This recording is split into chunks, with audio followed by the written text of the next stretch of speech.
There's a notable amount of confusion among vegans about the moral status of non-vegans.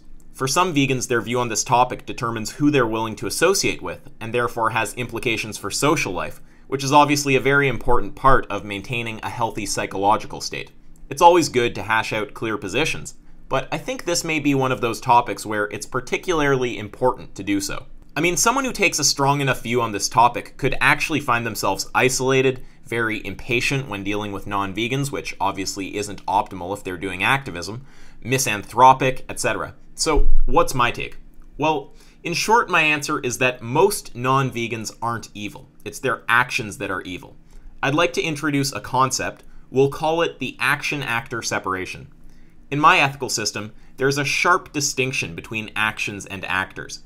Both have moral status, but these statuses are orthogonal to each other. I think the moral status of actions can be calculated in principle by measuring their impact on well-being and rights, and the moral status of actors can be measured in principle by their degree of intentional alignment with these goals. So, in my view, it's possible for the best person to create the most evil, and the worst person to create the most good.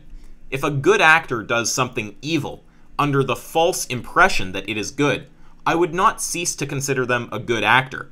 I'd just consider this unintentional action to be evil. If a bad actor does something good under the false impression that it will do evil, I would not start to consider them a good actor. I'd just consider this unintentional action to be good.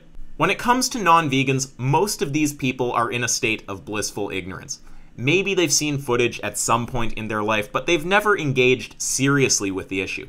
They're committing a global holocaust, which certainly is an evil action, but most of them are not consciously attempting to do evil, which means they're not bad actors. I was not a bad actor when I was a non-vegan. I just didn't know what was happening, so my actions weren't in line with my intentions, which were obviously to be a good actor.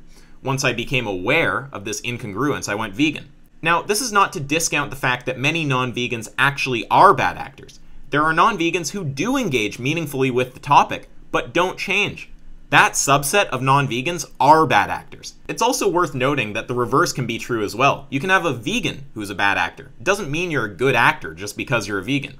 So the takeaway from this video is that it seems pretty reasonable to make the action-actor separation, and doing so will increase your tolerance and understanding of non-vegans and decrease your tribalistic default alignment with other vegans.